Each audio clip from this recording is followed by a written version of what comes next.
What is happening? Welcome to the Somebody Like You podcast, where I am so stoked to have Melissa Segreto. Did I pronounce that right? You sure did. I've been That's great. saying I've been saying your name for weeks now since you've we'll get into it a little bit later, since you released your course on the Nickerson Institute, and we never officially met. So I kept saying your name Segreto. I started saying Segreto, and all of a sudden I started remembering, I'm like, I need to pronounce this person's name right before. And I was like, before we get on here, let me ask her. And I didn't ask you in our waiting room. So Melissa, I'm so excited to have you here. Um, I want to give you a minute or two just to chat what you do, how you got here, and tell us a little bit about yourself. Okay, well, I'm so excited to be here too.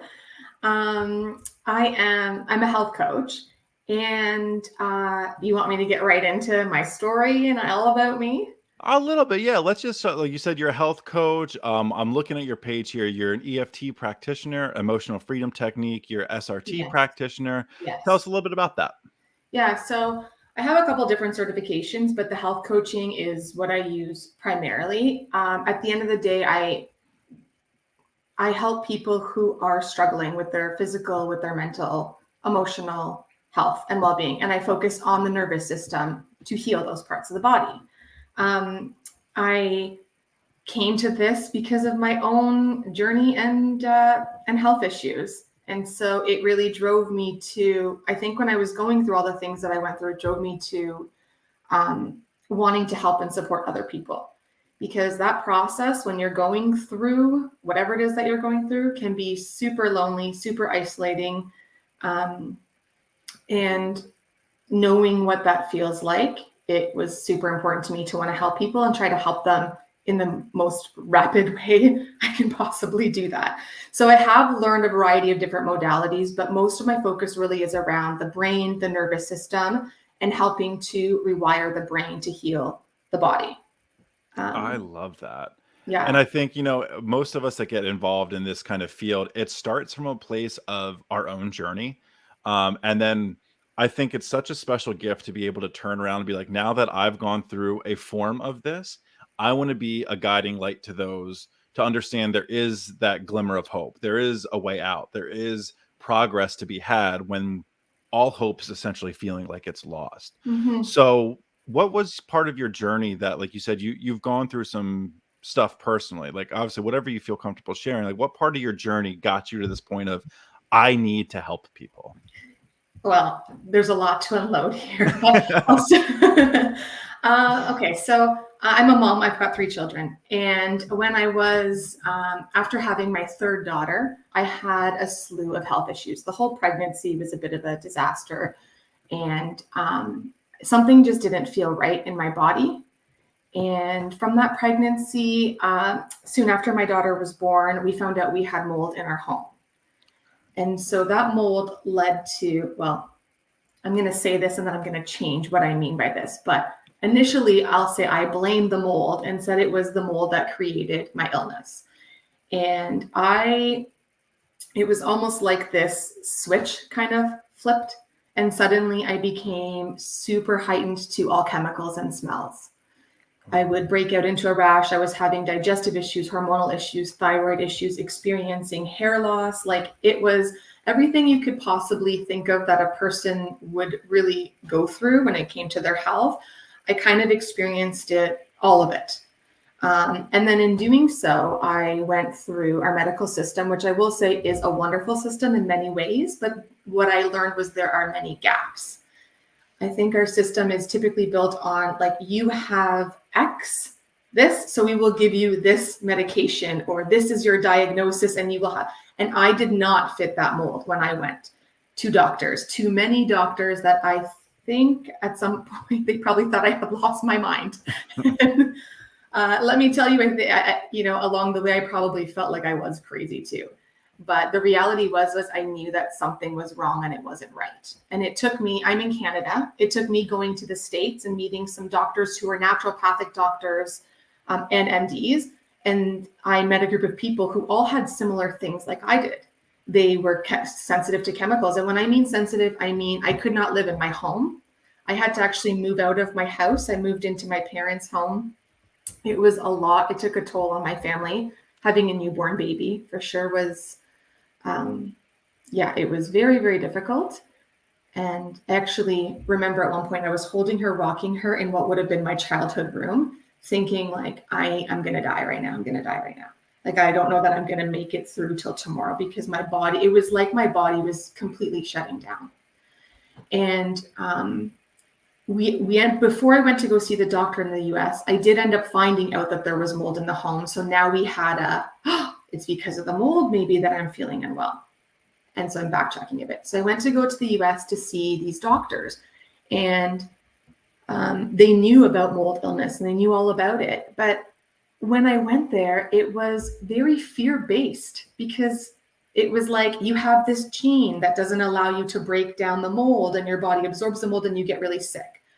And at first I thought, yes, that diagnosis that I've been looking for, that label, like, I'm not crazy. There's actually something going on here, right? And then it became, well, what am I going to do about it? There's mold everywhere.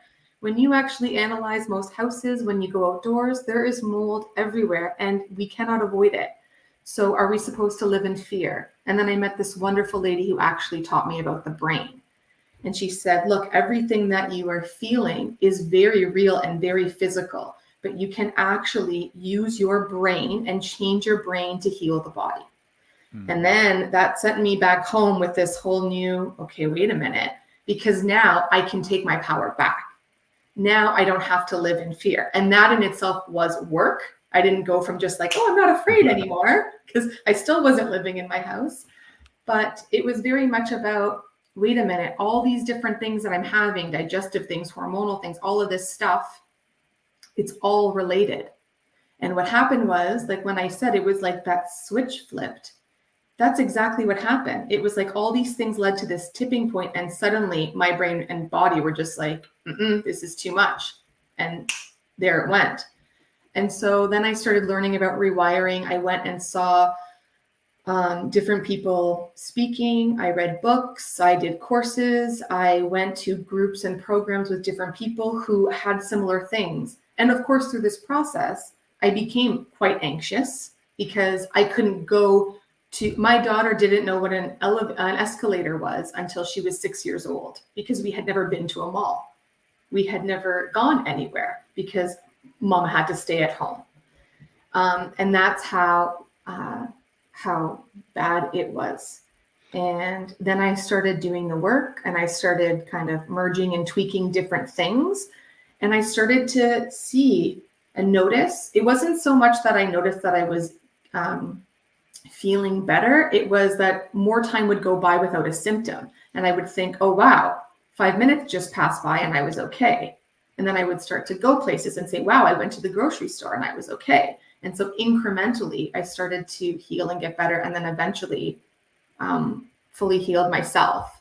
And in going through that process, it was like, I came from having a supportive family, but let's be honest, I think everyone was just like, what is happening here? Nobody had even heard of chemical sensitivities, let alone everything else I was going through. And so it still was a very lonely and isolating process. And I would say I had depressed feelings too that arose from it all. Oh my gosh. From that, it took me years to get better. It took me about 5 years or so. I can't remember now because my life now is so different that there is a bit of fog in all the details, which is a good thing, I guess, but difficult when you're trying to explain it. But yeah, and so in going through that, it's like, you know what? I know what that feels like, and I never want anybody else to feel like that again. And I blame the mold. And then as my process went on, I learned that I was actually, and I don't want to say responsible, but how I was conducting my life was not conducive to staying and being in a calm and healing state. So it taught me a lot about myself. And once I started working on the internal shifts and taking the blame off of external things, I became less fearful and more empowered. I shifted and my world around me shifted. And now I have no idea if my house has mold in it or not, but it doesn't matter because I'm fine, more than fine. So, and that's something that would have ruled your life. It's almost the obsessive stuff of like, we have to check for mold weekly, daily, hourly almost.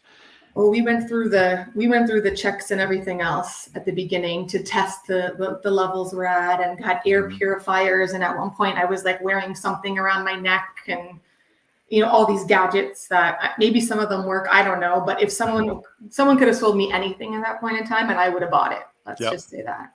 And you mentioned a lot of really powerful things there. And one, you just had your third child, and then to be like, as a mother, I can only imagine now you're going through what you're going through from a mental health standpoint, but now you're being separated from your newborn and going on top of this. So then there's that separation. There's all like that had to be so emotionally not just draining, but charged. Like there had like everything you were feeling probably felt like it was tenfold because of the situation you were currently living in. Oh, 100%. So when my daughter was born, she was with me, but for the first 3 months of her birth, I had to sleep in a chair because I could not recline back and lie down. So you're already going through so many things hormonally, all of that, right? And then you're already lacking sleep, but on top of that, now you're sleeping in a chair. So it was really, really hard. And talk about from a mental health perspective, like the guilt, right? How can I parent my kids when I can't even, right? The guilt, the questioning of myself, like the why, the victim as well. Like, why did this happen to me? Like, what did I do to deserve this? So meant the anger, um, a lot of emotions all coming up and having to kind of be worked through and processed for sure. It's almost like it sounds like you're almost going through like active grieving during through every like going like it was just like that grieving process. Like you were just like checking these boxes as you were going along. Yeah. And then as you got like you said, that as you're going through that, there's that anger, there's the why is this happening to me, the can I do this? And now almost looking back, what I think a lot of people don't realize in those moments of like those trying times is you can look back now and be like, I was so much stronger than I ever would have given myself credit for if I didn't go through that. 100%. So what I will say with the on the just to touch on the grieving point, Hmm. definitely grieving throughout the entire process, but then also grieving after I got better, grieving at the time lost, grieving at the fact that I don't remember. I had many memory gaps, and even before, like through my whole life, many memory gaps, and I don't remember my youngest daughter's any milestones, any of that stuff. Right? I don't have, even though I was there for them, sort of. Hmm. I most definitely wasn't present, but I remember one day filling out her baby book of the memories and thinking, I don't have anything to put in this book. And then looking at my other two children's and saying, like, theirs is so full. And when she gets older, hers is empty because I don't know. And trying to ask my mom or my husband and say, does anybody remember when she did this and that? And I was back to the guilt too, right? Not being able to be there, not being, and just grieving the whole loss of time. But what I will say is, if you asked me, I can't believe I'm saying this, but if you asked me if I would go through it again to get to where I am now, I would say yes. I would say that this journey, I went somewhere to get help to heal from X, Y, and Z. And I came out of that. I'm getting goosebumps, so I'm talking here, but I came out of that as a completely different person. I live my life in such a different way. There are so many things that we take for granted when we're going in our busy, busy lives in our world that we're not present. And then there are so many things, like the day that I got to take my daughters to go for a pedicure, I was almost in tears. I went to a concert with my husband. I was crying at the concert. Just things that we take for granted, but also how I live my life. Like when I was talking, and how I am with my children, right? Like now with my children, we have something in our bathroom that's like, I love myself. Like I'm amazing. I can do anything. Well, before it was like, they'd have a birthday party and it was, is everything perfect? Is everybody happy? Is the food great and the decorations great? And I wasn't there. And now I'm like, okay, order pizza. I don't care. Like, let's do this. Let's have fun. We are here. We are in this moment. And it's like those moments. And I would say also the whole, pain to purpose. It really shifted. It's funny because I was always very interested in psychology and in the mind. And that's what I took in university. And then I switched. I graduated with that degree, but then I went into marketing because, well, that's where we make money and that's what you should do. And Melissa, you'd be really good in business because you'd be super successful with your personality and blah, blah, blah, blah, blah. And I shifted. And so it's not that I disliked marketing, but it's really funny how everything that happened to me kind of brought me back to what I really love, which is people, helping people, working with the mind. And so it really brought me to my passion. Like, That's incredible. I always find it so fascinating how I feel like people on this journey have lived such similar lives. And me and you in particular is I graduated from university with a degree in psychology, a minor in coaching. And then after that, I went through a series of things and then I became a marketing director of a memory care community because you have a personality, you can relate to people, this and yeah. that. And I want to ask you, because as you were going through that stuff, right? I'm sure, I don't know your timeline, but there becomes a version of me where I didn't recognize myself anymore. I spent so much time being that people pleaser that I don't call, I wasn't a salesperson, but I was definitely acting a lot of the time, acting as if I was kind of, I don't want to say on top of the world, but I was doing better than I was actually doing. My mental health was rapidly declining, Mm-hmm. but I was seeing success in other places that weren't serving my mental health. So I kept doing things that was kind of, we'll say, anchoring me down. Mm-hmm. Did you find throughout that process that there was this like clicking point of you were like, I'm not me anymore? And then did this kind of Ooh. start spiraling? Okay. Yes. So first of all, I think for a long time I liked blaming the mold. It was easier. It's a Mm. lot easier. Hey, You mold, gave you me got me chills sick. It's there. your That fault, not my fault. It's your uh fault. But then when I had, so I was resistant to actually believing that, wait a minute, Melissa, there's things here, like the fact that everything always has to be perfect, the fact that you've most of your life always been a bit of a worrier, right? Definitely the people pleasing, so many things.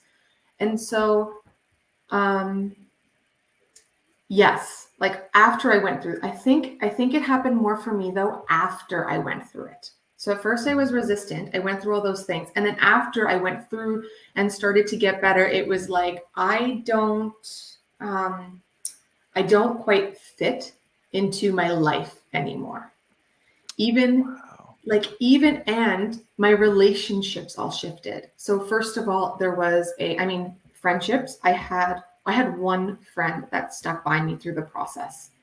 And man, do I thank her all the time because I was not in a place of being able to pick up the phone and say, hey, so and so, how are you today? Because really, I was like, how am I getting through the next minute in my day, in my life, and trying to survive? So it was difficult for somebody to stay and to be my friend in that time. So there was a shift in friendships. There was even a shift in things like with my children. And I still go through this now, where I find there's that, the way that we live our life is so much about doing, like to offer our children the best. Everybody must be in a competitive sport and there's nothing wrong with those things. But the point is it's everything is so scheduled and so the best of the best of the best and the go and the go and the go. And I have a really hard time with that.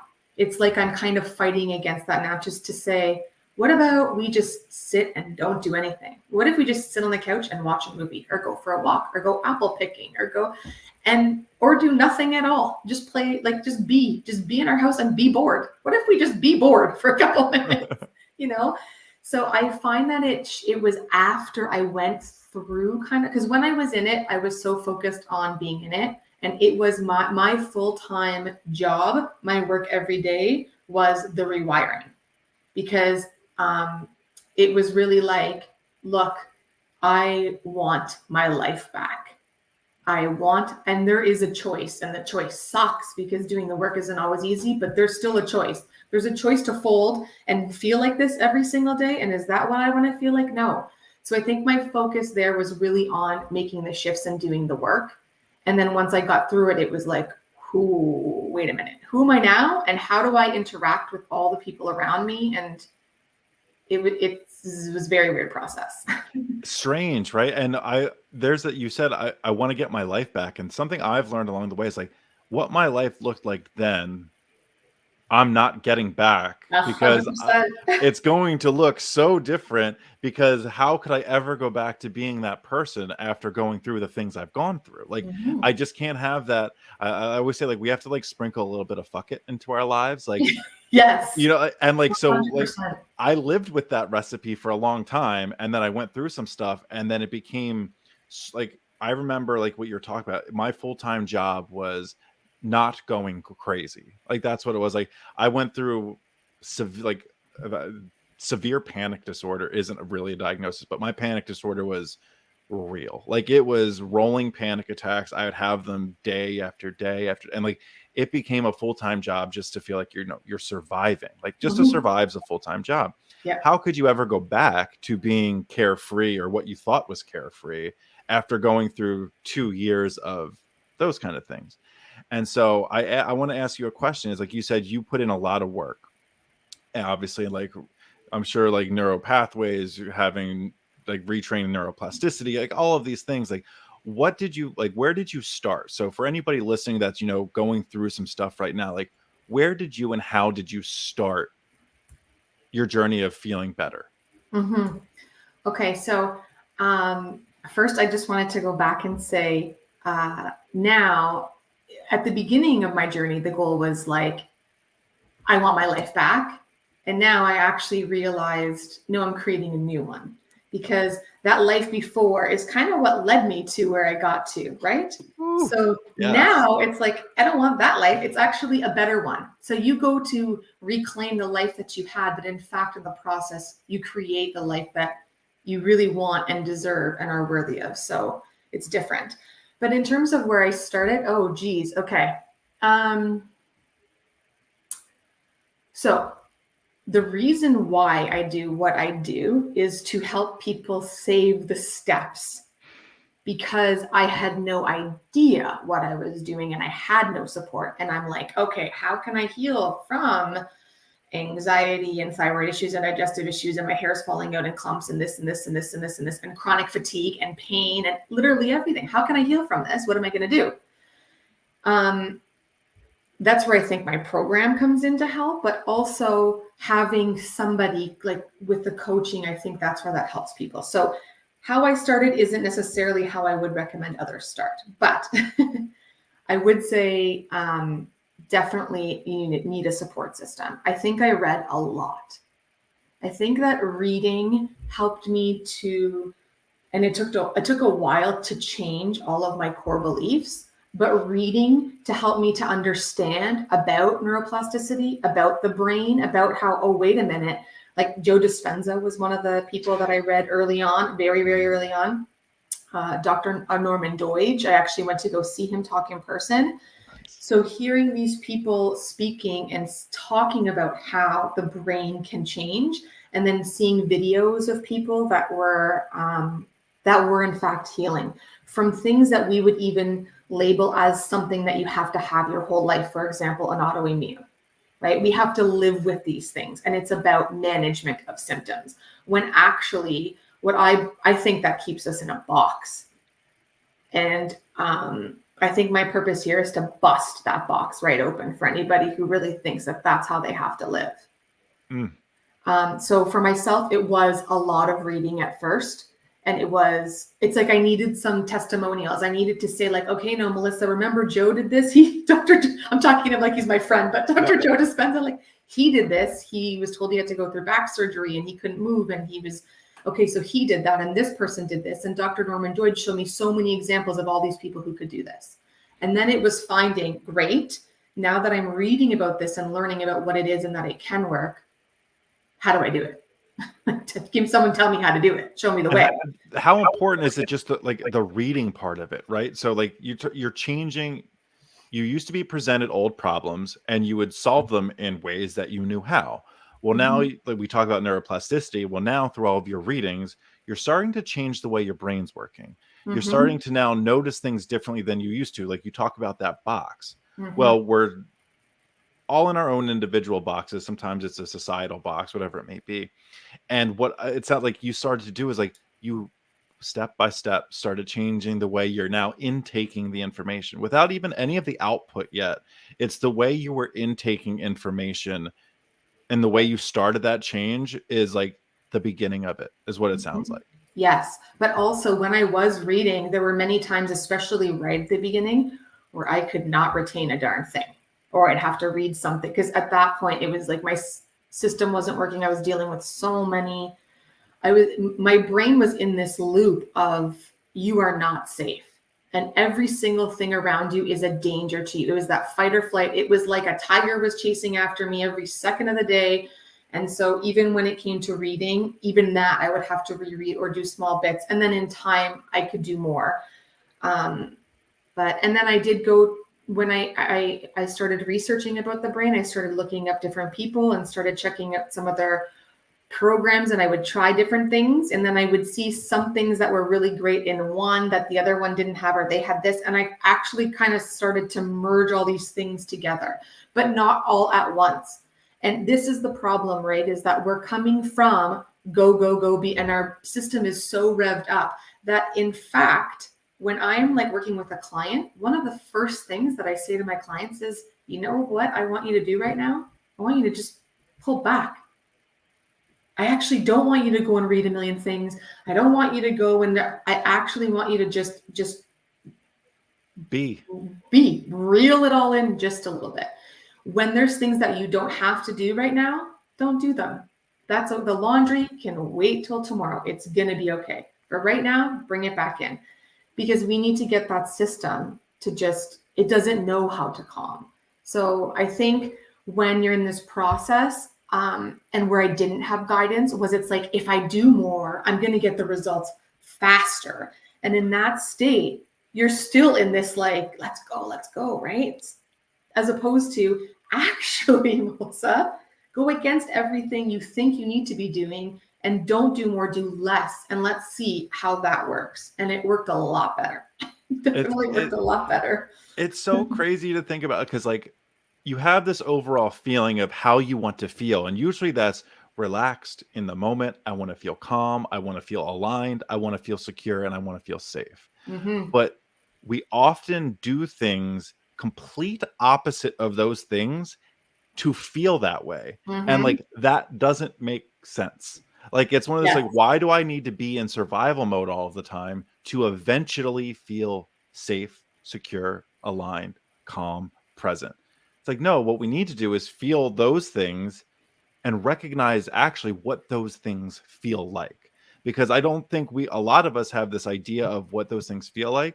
And this hustle culture of you have to grind, grind, grind, grind, grind to get there. It's just not true. Like Mm-hmm. it's a place in your being of Mm-hmm. like, that's why like even the meditation, like just mindfulness practices, whatever it may be for individual people, like the idea of doing all of these things and grinding so hard to get to this place of safety, Mm-hmm.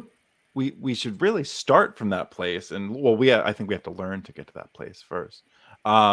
It's really funny because this reminds me, I remember I always say, like, I don't think I took my first breath until I was 26 because I like my first real, actual deep breath. Because I remember one day I was doing yoga with my husband and we're like, we're doing yoga. And he's like, Mel, breathe. And I'm like, I am breathing. It's like, really? I was like just doing it to check the box because you know what so yeah, I think it took me this really to get me. And I will say too, it's not that hustle, it's all around us. So it's not like you do this work and then you're like, oh, I'm all better and everything is fine. It is that you need to just, I have a tendency to sometimes want to be like, okay, let's go. Okay, I have to bring myself back. The difference is that now I can see the signs a lot sooner and I'm much more conscious and aware of what is going on so that when it happens, I can take that moment of pausing and then shifting so that it doesn't lead to that same kind of looping patterns, what I would call them, as what I went through in the past. And that's healing. And I think there's this misconception. This is something I talk about on my coaching calls is like, the healing's never finished. Like there's Mhm. never like this checkered flag where it's like, all right, you're done. Yep. Everything is just rainbows and sunshine. Like, no, like we've all gone through things. Like what happens is you start, like you said, recognizing it earlier, which is huge, because then you're gonna, when that trigger happens, you're not going into the spiral as deeply as you used to. I Mhm. always consider, like, think of it as like a knife stabbing you in the side. Well, when there's no healing involved, that goes deep. Well, the more you work through it, the more you recognize, the more you figure things out, like things that you connect with. Well, that when that comes, it's no longer now a giant stab into your side. It's more of a, maybe a punch or a pinch or just a cut, like a paper, Mhm. like, and like it doesn't mean it's not happening. It just Mhm. means that progress is healing. There's just Mhm. no finish line to this healing. Right. So Right. when you when did you realize like that momentum? Like when you were just kind of, like you said, there was moments like you went to the grocery store and you're like, holy shit, I'm okay. Yeah. I survived that. Yeah. Well, like along that exposure therapy and all those things, like when was that moment when you saw that light where you're like, holy shit, I can do this? Okay, so that's a good question. So I think that my process, what everybody thinks it's like a linear, it's going to be like I'm just going to keep, and my process was very much like this. Like a spiral staircase. Yep. But what I always say to like my clients is that is the process, but if you keep going, it always comes out on top. The Mhm. only difference between people who heal and people who don't are the people who just keep going and do like, right? That's the only difference. Like there's no difference. I am not some magical, like, well, I'm not. I'm Don't just don't saying. dim your shine, girl. You are magical. I'm just saying there's no difference between me and somebody else. The only difference was that in those, like, it's the difference is that in those moments when you really have nothing left in you and you don't want to do it, that's when that is when you need to do it the most. And every time you say to yourself, like, where do I want to be and what do I want? It's that drive and that goal of like, no, I'm not giving up. I'm doing this. And because I don't want to do it, I'm going to do it that much more, because then I know that I'm actually rewiring my brain that much better or faster in those moments. So I don't know if I had an exact. It was just little things, like even to this day, which is really funny. But my family went to Disney, and we we stayed in hotels and we did all these things. And it wasn't until after the trip that I was like, that's pretty awesome that my brain doesn't even go to thinking about it. Like it's just like I can just live. Whereas before it was like, well, first I couldn't do it at all. And then it was, we needed to call the hotel room, no cleaning products. That I'd usually have like a headache or reaction to things. Like I'm going to need some downtime after, because I know in these days I'll be going and then experiencing going out places that are going to create symptoms. And the next few days, my system's going to crash and I just need to have rest days that I would have to like plan afterwards to balance it out. So I think there were just little things of that, of noticing along the way of longer periods. And then I think it was people around me that were kind of like, you realize that you just did this. Because what happens is and I see this with my clients, we get comfortable in our, what I call new normal, that we actually forget our progress. So one of the things for me was journaling my progress. And it was actually about a month ago, I was just cleaning through my house and I found all of my old things. And I opened up my book and I actually cried when I read it, because it was like my goal was to go into my child's school. My goal was to go to the grocery store. My goal was to go 20 minutes without a symptom. Like the things at the time that I was celebrating as progress, like I was able to walk around my block and feel okay. I was able to have a conversation with somebody wearing perfume, and I only had a headache for a couple of minutes. Right. And so when I saw that, I thought, wow. But then also it made me feel this like almost love and respect for myself. Like, look at exactly what you said before. Look at what you went through. Right. And some could say that's weakness or whatever it is. I never gave up on myself. I never gave up on my life. And although I did miss time with my children, I can't go back. So that guilt that I feel about that, I actually take now into my present and I say, I'm here now, and in now I choose how this moment can go with my family. And I choose to make these moments magical and amazing. And yeah, we still have our stuff that happens and our tantrum and our fighting and all those things. But the way that we respond, how we interact with each other, how we live our lives is so different. So I'm going to make the best of right now. And then I'm going to help as many people as possible so that they can do the exact same thing because they're just like me. Everybody's just somebody like you. And that's 100%. and I what's love so it. cool is you get to look back on that journey, right? Because you're right, the new normal. When we are able to, like, because I oftentimes take for granted that I can go to dinner with my fiance. I Yeah. couldn't do that for a very long. I couldn't leave. I was agoraphobic. I couldn't leave my house. And if I did leave my house, I would have to take Valium with me. Yeah. And then when I took Valium, I had health anxiety that something was going to trigger with the Valium. Like it was just, these things. So then you just go into that downward spiral. And now we're trying to plan a vacation. And like I could never plan a vacation before. Like I couldn't go. Like I couldn't Mhm. drive that far. I couldn't stay away from, my safety net of family. This like so being able to recognize, the new normal is the normal you prayed for a long time. And journaling is such a I don't journal as much as I should. I have some journals, but it's been a minute. Um, but to be able to look back, be able to look back and see that you just wanted to be able to step into your child's school, and now you probably don't think twice about it. Yeah. Oh, I've volunteered there. I was doing some tapping with the kindergarten kids last year. So it really has like it's definitely changed my life for the better. But we're all humans. We're always growing. We're always evolving, right? We're just that's and when you think you've got it all down, that's when life just hits you with a new fun and exciting thing to say. Wait a minute, you're getting You were getting you're comfortable. too calm and comfortable. We gotta shake things up a little bit. But that's I almost look at life as like a game now. That's part of it. We just keep kind of moving and growing and shifting. And I tell my kids, like, if everybody was perfect and everything was great all the time, life would be so boring. And it doesn't mean that we want to feel like junk every day, but it means that we can get to a space of starting to sort of embrace life and the challenges, right? Yeah. And I just had this conversation with my mom, and I have this conversation probably more frequently with people than they probably want to have. But without those days and without those experiences, you don't have these days.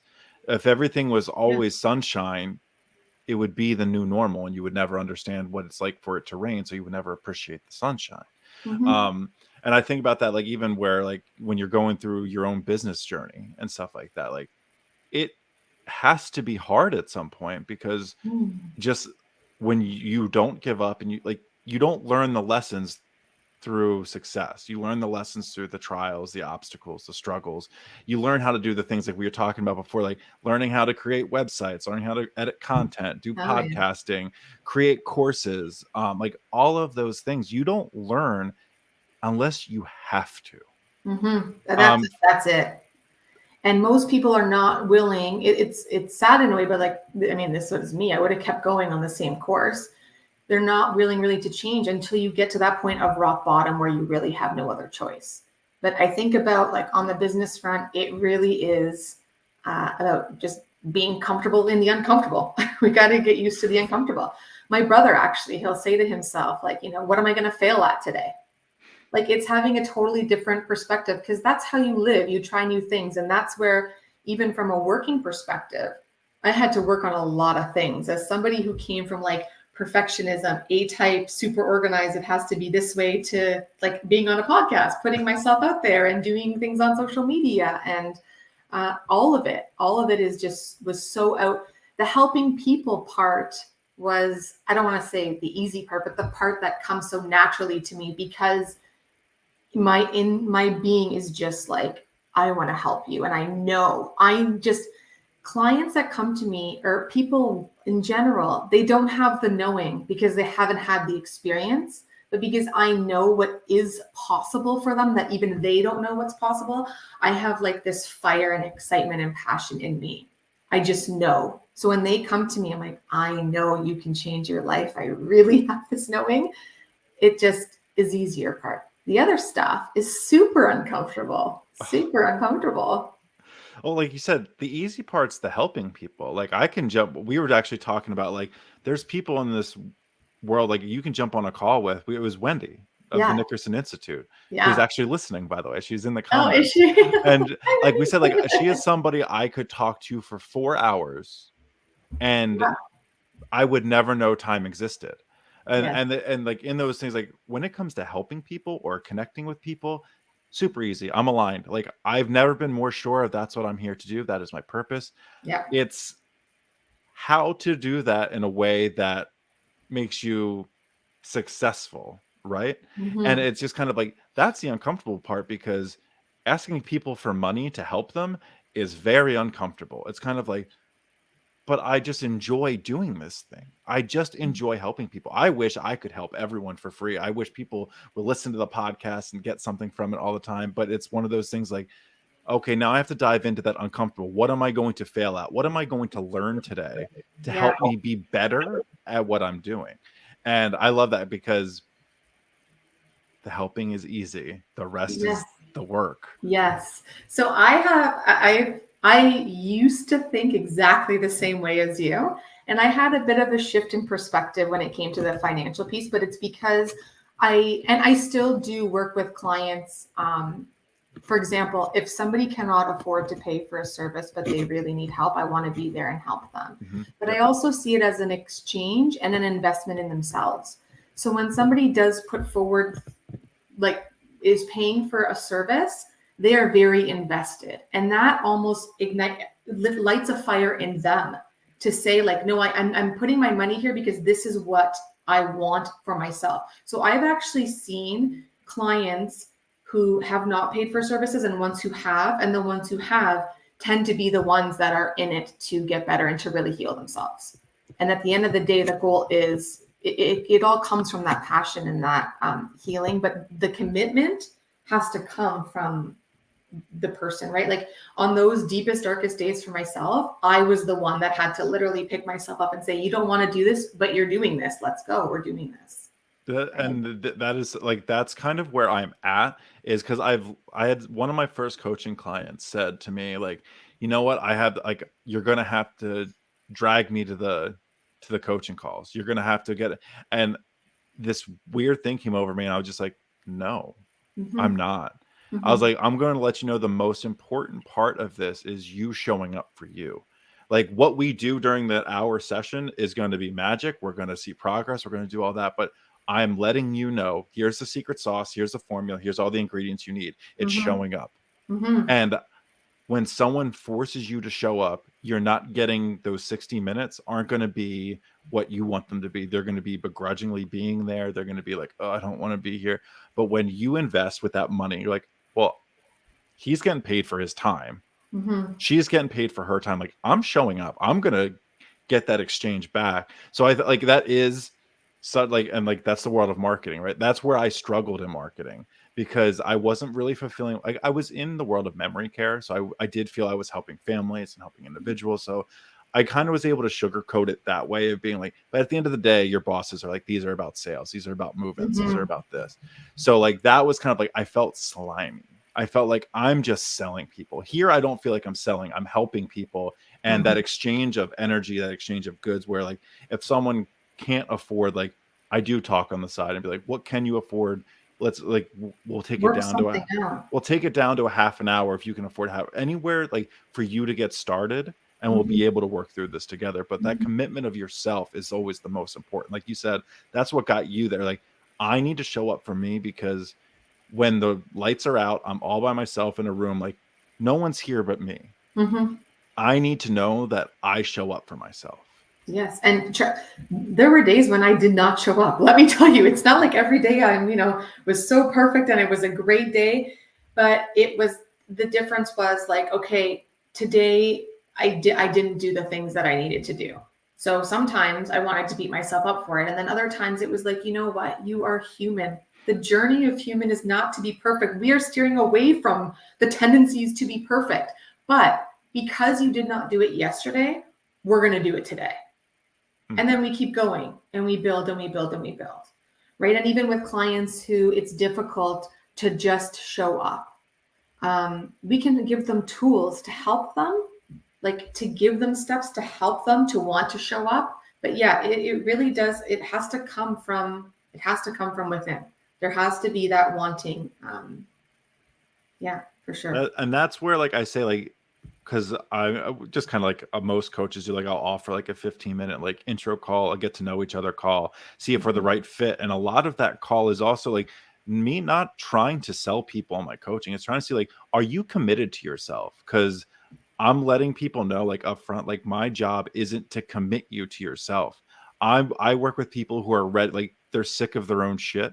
And they're like, I'm ready to do Right. this. Like I am committed to me and I choose you to help Hmm. me. And then from there, it's my job to be like, let's fucking go. Like Yeah, that now I'm ready to do this. that's And it. It's yeah. and I because like you just brought up so many good points. It's just kind of like the lessons of the days I don't show up for myself, like they're not failures of days. What those days teach me is to be kind to myself. Hmm. That's not judge myself. Like Hmm. that's such a powerful lesson. Like the days I couldn't do it, just kind of like, did you love yourself though? Were you okay? Probably not. I probably like, and I kept having those days until I learned to give myself some grace. And once I started to learn to give myself some grace, I wasn't failing on those days. I was actually winning. I was like, now I'm actually relaxing instead of judging myself for not going for a 3-mile run or meditating for 20 minutes or doing these things. It's just kind of like, no, I learned how to like be kind to myself. What an Hmm. awesome gift on days I thought were failures. But I think that's the biggest self-love. Isn't that the biggest? Isn't that at the root of really everything? Yes. Like it is, and that's where the biggest work is. But that's also where the challenges lie: the beliefs, the things that other people have ingrained in us and told us about ourselves. And so I think a lot of this work is about um, it's about a dismantling. It's about a dismantling and a releasing. And there's obviously some processing having to happen there around emotions of the old and then creating the new. So I talk to my clients like it's almost like a teeter-totter, right? And some days, right now, the teeter-totter is here because this is, the old, but we're shifting. We're starting to shift and it moves like this, right? As we start to create more of the new. And self-love is like a huge piece to that. So, Oh, it's such a big thing. And what I've learned is through that is when you're going on those teeter-totter days, right? And you're having the days of integration, we can call them integration days. It's realizing like so much when we start doing things, we go completely full blown to the other side of the spectrum. And then because we started here, right? Just mhm, like whether it be dieting or exercising or meditating, whatever self-improvement thing you're doing. And all of a sudden, when you really start to understand like your healing, it's when you start getting into that middle place. That yes. place it just kind of like the teeter-tot, the seesaw is now starting to balance itself. There's not these big swings anymore.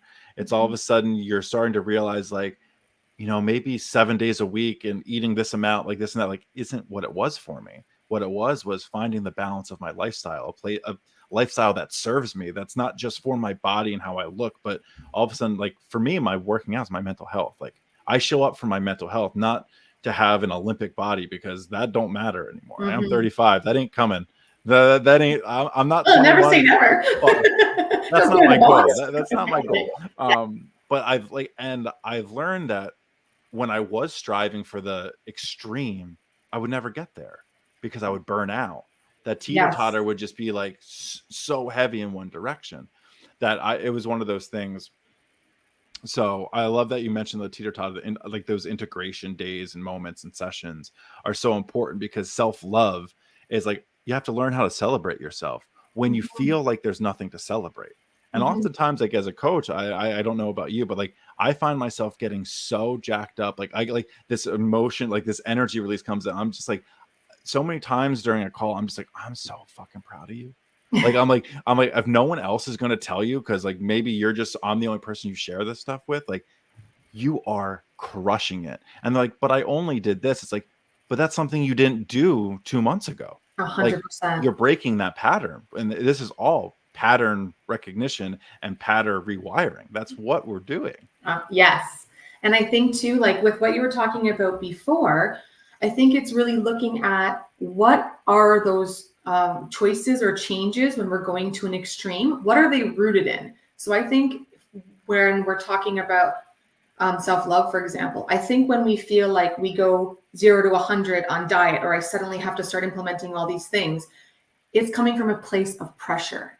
It's coming from I want to be there and desperation. I want to be here so bad. I want to drop 10 pounds so bad. I want to feel healthy so badly that I'm going to do this, as opposed to the self-loving way. And the self-loving way is the slow, steady, small changes and taking those breaks. And when we mess up, saying like, it's okay. I still love myself. Like, I'm a human and I'm going to keep going and doing my best. I think the other instance keeps us in that fight or flight, keeps us in that stressed out state, because I had that. And every client that I see has that desperation. And I mean, how can you not? You feel miserable, you're super anxious, you have feelings of, you're feeling depressed, whatever it is. You so badly just want to feel good. But it's that pressure and that desperation that is driving you. And that's why we have to kind of pull back and actually just slow it down and go the more self-loving route, right? Like, I choose not to eat that food, as opposed to, oh, I can't eat chips and I can't eat chocolate. And trust me, I love chocolate and I do eat chocolate, but that I can't, versus like, I choose not to because I love myself, and I choose nourishing foods because those foods make me feel really good. I just feel more energized and better when I don't. And sometimes when I'm at, it's a Friday night or I'm out somewhere and I want to have like a piece of cake, great, I'm going to enjoy myself and then I'm going to come back. Like, so it's the balance there too, right? Yeah, the balance is big. And that's something I've learned along the way too. I always ask, one of my first questions on calls is not even questions. One of our first practices is like, all right, let's design the best version of yourself, the highest version of yourself, the highest you, like whatever that might be. Like, let's design that person. What does that person listen to when they wake up? What's their morning routine? What songs, what music, like, just to the detail, right? Like, like, I like to get people into understanding the person that they are, not just striving to be, but who they already are. We're just I always call it dusting off the artifacts. We're just dusting off, we're just painting, we're just doing a little bit more work here. And then from there I say, awesome, now what we're going to do is everything is going to be in service of that person. Yes. And then when they like think they're like screwing up, I say, well, is that best version of you, are they hypercritical, are they, or do they like, they understand, like they're just having this, and all of a sudden they start seeing like there is this balance and this flow to becoming the best version of you. It's this not just carefree but loving version of yourself, that you can become these things that you want to become without this hustle culture, without this all or nothing mentality. It's not a sprint, it's a marathon upon a marathon upon you're going to have good miles, you're going to have rough miles, like you. And one of my favorite quotes to say too is like, flowers don't bloom year round. Like, maybe like it's winter time for you right now, like, but what you're doing right now is going to help you bloom in the spring. So like, just because you're not blooming now doesn't mean nothing's working. It just means it's a game of double dutch. You're just not ready to jump in yet. Like, it's just kind of choosing your battles. And I think, yeah, like, I disagree. I just agree. I didn't say I disagree. Yeah. I just agree. It is those integration days too. I keep coming back to it because those days are usually where I feel clients feel like they're failing. There's no progress. Why am I doing this? It's like, oh, because these are the days you prayed for, where it was so common sense, that you wish like that when you were marrying the old version of yourself to the new version of yourself, that it was just like, oh, well, that was a lot easier than it was supposed to be. It's like, yeah, that's where we're at. That's where we're at. We want it to feel easy. But as we have about 7 minutes left here on the podcast, and I would be just besides myself if I didn't hear about your conscious healing course that you just created, you just released. And I want to hear what people can expect, what people can gain from that. And I'd just like to hear you talk about it a little bit. Yeah, I think the course is, it's my baby, because it's really my culmination of everything that I learned for myself. And the first half focuses a lot on the steps for rewiring. So I've got a formula in there to help people with the steps. And now it is a formula, but how I see healing is not so much as a formula that's going to go perfectly. I see healing as pieces of a puzzle,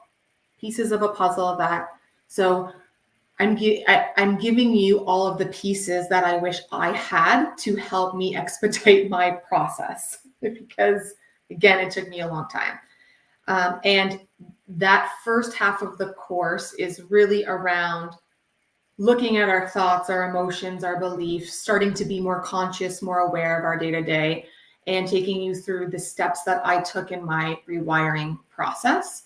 And then the second half delves more into, when we come down to ourselves at our core, we are energy, right? So we talk more about things like self-love and getting into a flow state and what that means. And it's kind of working on continuing to create what I would refer to as, we give it a different name, but it's the same thing, the true self, right? So the program is exactly what I said. It's that dismantling of all of the old stuff, how to pay attention, how to start changing it, and how to start creating and shifting ourselves out of that darkness, out of that suffering, how to move from a stressed out state to a healing state. Our body cannot heal when we are revved up, right? Our body needs to be, once we are, and this is the other thing, we get angry at our bodies. Like, I hate, my back again is hurting me. Our bodies are so intelligent. That pain is there to show you, can you please pay attention to me? Anxiety is there to show you, hey, you got to pay attention to me, right? There's that block of self-love. Show me the love. I'm asking you to care for me.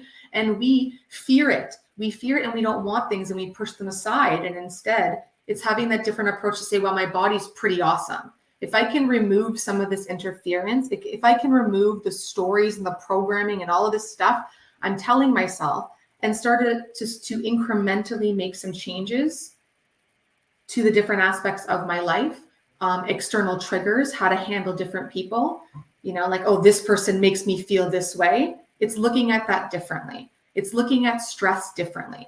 So this program I'm super passionate about because it is how I healed myself. And that's why, like, even in the program, I'm offering a 30-minute coaching session, because if anybody has questions or they need additional help, I really want to be there. Like, at my core, I am here to serve, and I know what it feels like.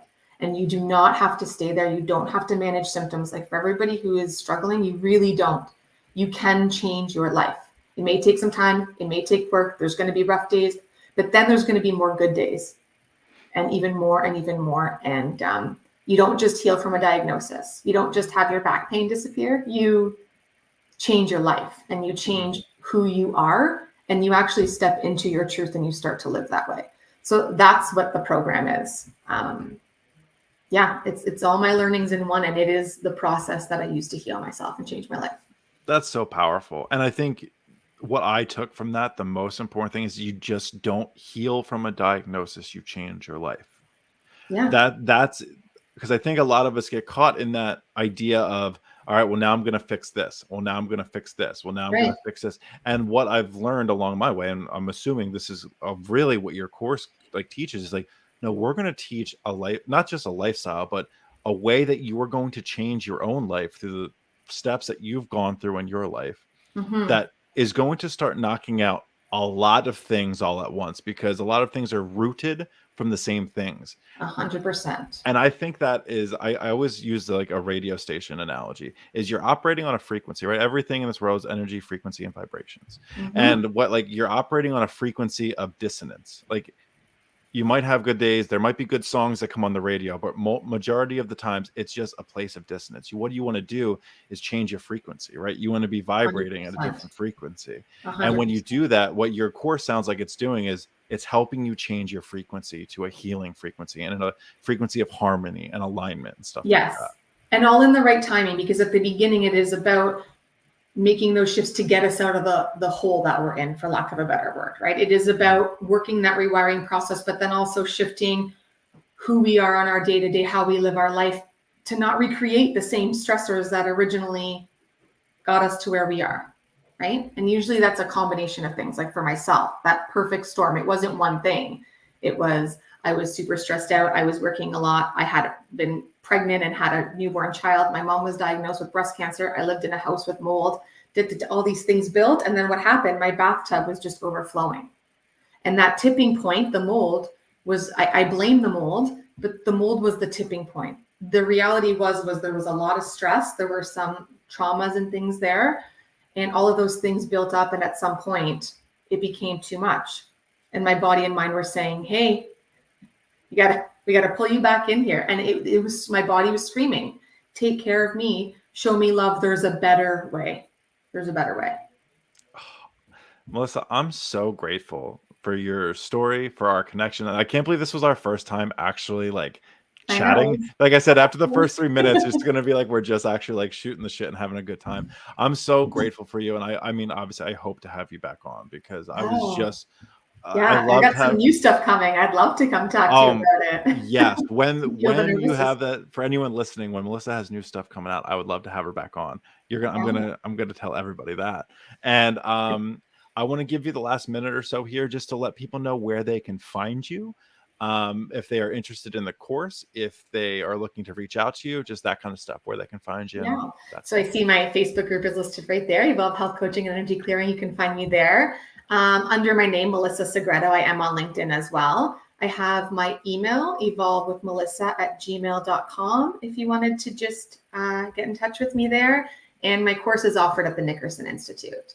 And right now, we put it out there for half price because I think there are a lot of people. We were talking about money before. There are so many struggling that need help, and so I'm really grateful to you for helping me to get the word out, because we can only help people if they see it and they know what's available to them. And when I was going through my stuff, I didn't know. I really didn't. I had no idea. So I'm hoping that it will help people, and I'm more than happy to support anybody along the way in their journey too. Melissa. Well, thank you so much, everybody. Like I said, Melissa Segreto. You can find her on Facebook. You can find her on the Nickerson Institute under coaches. You can find her course on the same website, the nickersoninstitute.com/courses. It will be up there on the taskbar. Melissa, hang out with me as we end this stream. We can kind of regroup after and just have a little bit of a debrief. And I wanted to thank everybody who tuned in. Wendy, thank you so much for tuning in. Wendy, who's been in the comments, she is actually the creator of the Nickerson Institute and a huge inspiration. I know I can speak for myself, and I know probably to Oh, you. she is It's absolutely amazing. awesome. So thank you everyone who tuned in. A big thank you to Melissa Segreto and to all the people listening either on the live stream or the recording. I will catch you on the next one. Everyone, take care. Thank you.